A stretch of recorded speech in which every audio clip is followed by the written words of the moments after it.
channel. Mind you, I am not a professional at any of this and I don't do this for a living.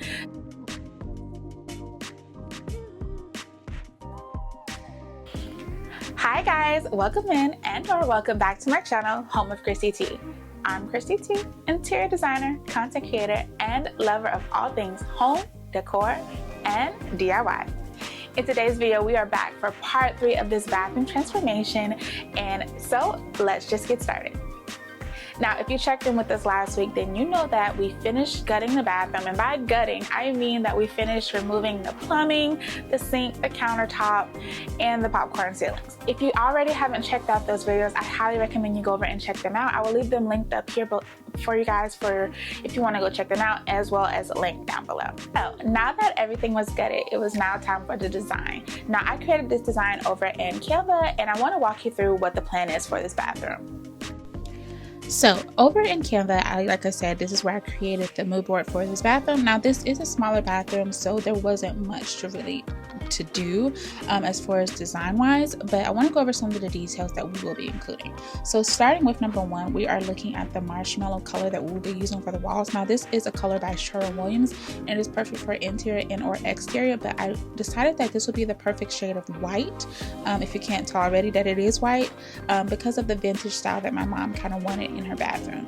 Now you guys may have seen already and or have not, but she does have this vintage style mirror that she picked up as a thrift find, if you can believe it, and it is solid wood and it is a beautiful mirror. It is extremely heavy, however, so that is something that we'll have to deal with a little bit later on, but just so you know.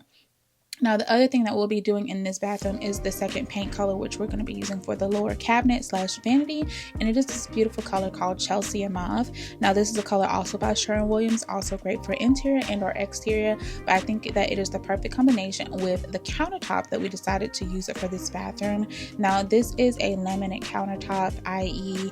they don't necessarily recommend that you use it in the bathroom, but there are steps that you can take to actually waterproof this countertop underneath, if that is something that you are in concern about. So if you're interested in that, let me know down below. I can share a whole video about that, but we aren't specifically going to talk about it.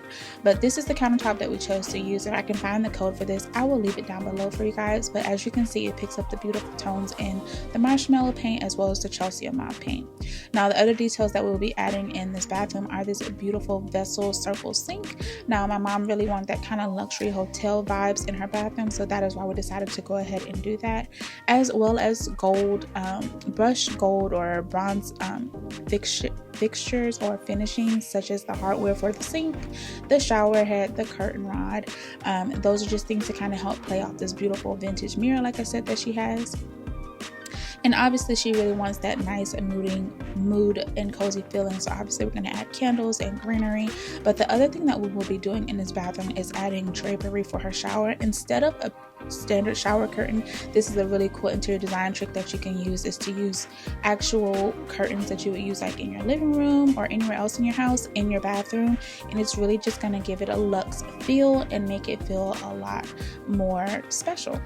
Now the final thing that we'll be doing in this bathroom is adding new flooring. She has existing beige tile floorings, which aren't in the best conditions or just look that really well. Condition wise, they're not cracked or anything like that, but they just don't go with the overall design that we're doing in here, and we really want to add that warmth in with all of this gold that we're incorporating. So we are going to end up doing some laminate wood flooring, and we're also going to just make sure we put all of the extra special touches in to make it feel a lot more cohesive. So now that we had the plan, it was time to start prepping, and since the walls themselves as well as the cabinets were already primed and prepped in white, I just went ahead and primed the ceiling that we had previously removed the popcorn ceilings from.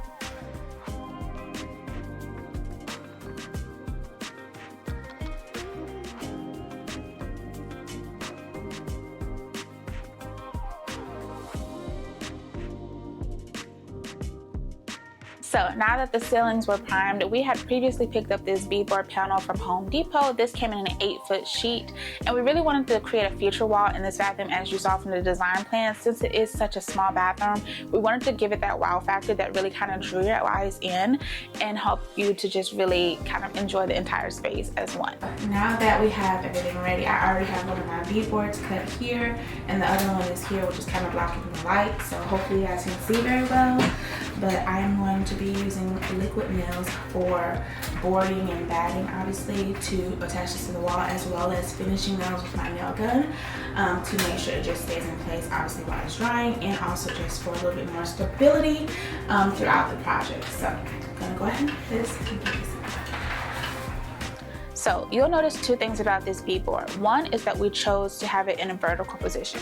This is to make the bathroom feel a lot larger and draw your eyes up into the space. Two is that even though this panel was exactly 8 feet and the room itself was 8 feet, I still trimmed about 3 to 4 inches off the bottom because I knew we were going to be using baseboards, but also because it is almost impossible, and I do mean impossible, to get 8 feet into an 8 feet setting. So I simply applied the liquid nails to the wall and then tagged the panels down using my nail gun. This was to help hold them in place whilst they were drying, but also just to add a little bit more durability to the panels themselves. Now, I did repeat that process for both panels themselves. Like I said, I ended up having to cut my one giant panel down into two panels to be able to fit into the bathroom.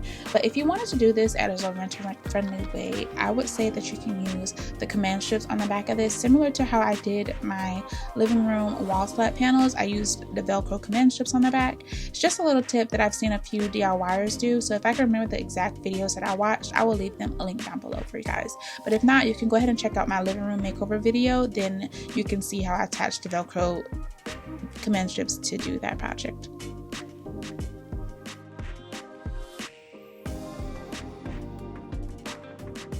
Hi guys, it is officially day 5 of the project, I believe, and we are almost done. So without the light is kind of reflecting, but you can kind of see it here, but we have the board and batten up, and we're just going to go ahead and add all the trim and things. The bathroom is coming along great. We're going to pick up the paint today, and we're going to be painting in the bathroom as well as installing some final touches as far as like big pieces, and then we can get to my favorite part, of course, which is styling it and getting ready to just kind of have it as a reveal from my mother. So I'm super excited about that, and I'm super excited that you guys have gotten to see this transformation from the very beginning. And if you've picked up any tips or tricks throughout this video and things that you saw me do and you plan to try them, please don't forget to share them with me over on Instagram at Home with Christy T. I love to see when you guys recreate projects that I do, and I love to see when you guys implement these interior design tricks in your projects that you're doing in your homes in our rental friendly apartments. So stay tuned. We obviously have a lot more left to do in here. It's still very much a blank canvas. Everything is at this point just white, i.e. the primer slash base of what we're going to be doing finally in this space. And then obviously I've already created a mood board, which hopefully I've shared by now. And if I haven't, this is what the mood board looks like that I created for this bathroom. This is something that I do as an interior designer to help my clients visualize what the overall project will look like once it is completed. One thing I didn't catch on camera for you guys is that when I put the boards on the wall, obviously there was a seam from where I cut them. What you're going to do is simply just take a caulking gun or just a tube of caulk, and you're going to go down those areas where the seam are and take either your finger or a caulking tool, which I'll show you guys a little bit later how I use that. And just go along that seam, and it's gonna blend seamlessly. Honestly, as long as your cuts are really nice, you're good to go. But that's all you have to do for that. And now it was time for paint. Now the color that we chose to go with in this bathroom is a color called Marshmallow by Sherwin, and I chose to go with this color because it was the perfect shade of cozy white. It wasn't too stark and it wasn't too yellow, if that's a good way to describe it. It's the perfect shade of white for if you're going for a vintage feel, which is what my mom was going for in this bathroom. You can really kind of tell that, and you can see the idea behind the colors when you look at the project board that we created. And guys, it was absolutely stunning. And when it comes to choosing whites, those are things you want to look at, are the undertones and the light reflective value, because even though the white may look nice in stores, if your lighting in your bathroom is different, how the light bounces off different things is going to affect how your white itself actually looks in the space.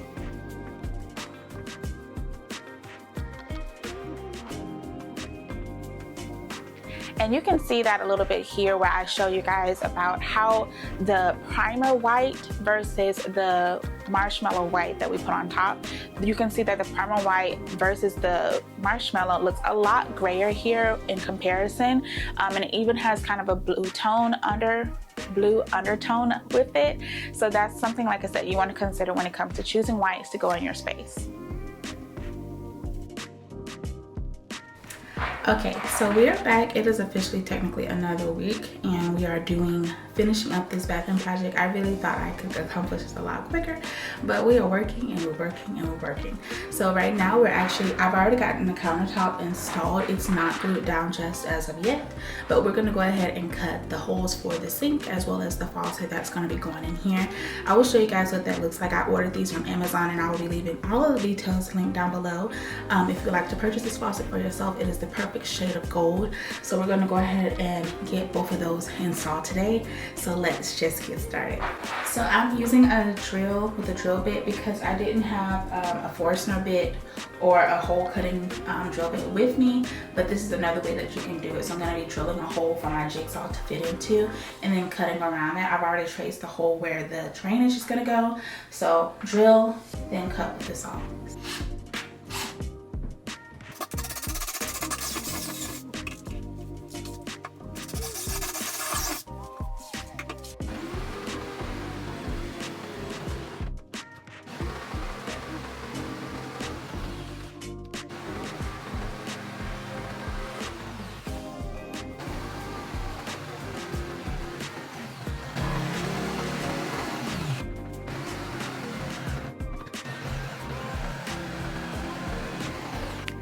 So now that I had finished cutting the holes on the countertop, I decided to actually go ahead and cut the trim molding for the crown molding that we were going to be doing in the bathroom. I had this kind of thing going on where if I knew I was going to be doing a bunch of dirty work in a day, i.e. dust flying or things like that, I was trying to get all of those things done in a set day, and then like another day I'd be doing something that wasn't as dirty, just depending on what was happening. I really was on a super tight time schedule when it came to completing this bathroom, and like I said, I was pretty much working by myself. So like I said, once the holes were cut, I went ahead and cut the trim molding for this bathroom. And once I cut the trim molding, I also decided to go ahead and spray paint it in this white color.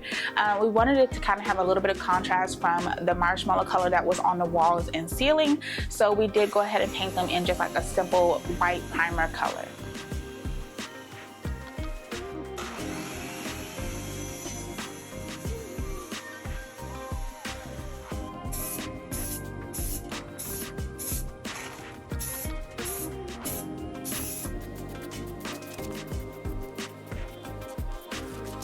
So if I can give you any tip when it comes to doing crown molding or molding baseboards, anything like that, it would be that to not just take measurements and then cut all of that accordingly, like just in one instance. It would be to measure, cut, measure, cut, measure, cut, measure, cut. Now, once I had all of my pieces cut, I simply attached them using a brad nailer. You guys seen me use this tool a lot before, but once again, all of the tools that I'm using will be linked down below, as well as any other supplies that I had to pick up for this project. One tool that really came in handy throughout this entire project, but specifically when it came to doing the crown molding, was this tool here. Now, I'm gonna voice over the rest of this because what past Christy was saying was a lot, but anywho, is this tool is perfect, and I'll be leaving it linked down below. It's from Amazon. It's perfect for crown molding, perfect for baseboards, it's perfect for caulking or any type of sort. It comes with a lots of heads that you can put on it, as well as this scraper tool that comes with blades, plastic blades and metal blades for like removing old paint, removing old caulk, any drips or things like that. And it also includes this little shovel which is perfect for removing old caulk before you put down new caulk, or old silicone before you put down new silicone. So I highly recommend this tool, and I'll be leaving it linked down below for you guys to use. This is the crown molding after I have get that one off. This is the crown molding after I have molded it and put the silicone what is it called, caulking on it. So this is what that looks like after. This is before. You see the crease up here? That's what we're trying to cover. Obviously that's what you use caulking for, but you can see the difference from that side where I haven't caulked and this side where I have caulked. And using that tool helps me get that nice, smooth, clean line that feathers it out to the edge where it's like chef's kiss, honestly. So I'm gonna go back and do this part right here. I had to put some extra caulking there, but other than that, I just wanted to show you guys how great that works. And now that all of the dirty work was done, the next day I got started installing the faucet hardware itself, i.e. round 2 of plumbing. Now, I chose to work smarter, not harder, i.e. I didn't glue the countertops down prior to installing this hardware because I knew I was going to be installing the hardware. And with the style cabinets that are in this bathroom, it's a lot harder to actually just like kind of fit in the cabinet and get under there and screw everything in. So I was able to then, instead of having to get in the cabinet, just lift the countertop, go ahead and do all the configurations, and I just followed the instructions that came with the faucet itself, so which is what I highly recommend. There's nothing I can really tell you to say to like say do this, do this, do this, because it depends on the faucet that you get. But if you want this one, it will be linked down below from Amazon for you guys.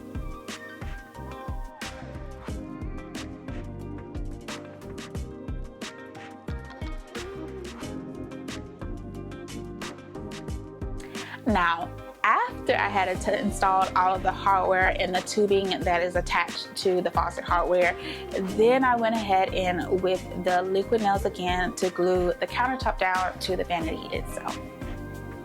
This honestly made my day a lot easier and saved me some backache, I promise.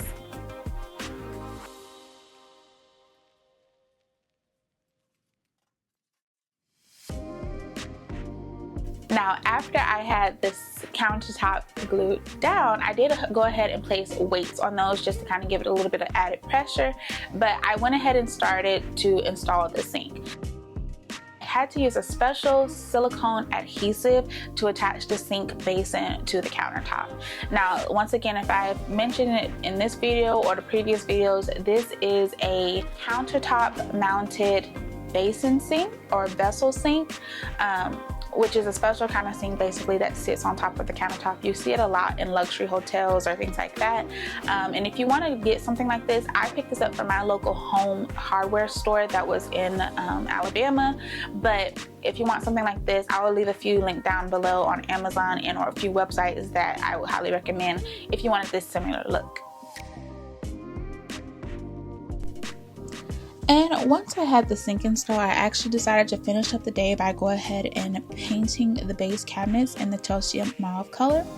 Now, unfortunately, the footage of me doing my outro for this video got deleted and or not recorded. I'm honestly not even sure, but I wanted to say that I hope you guys enjoyed coming along for today's part 3 of the video, and I hope you guys will join me next week for part 4 of the video. It will be the last part of this series, and I'm super excited because I'm ready to show you guys how this bathroom turned out. So I will see you next week. Bye.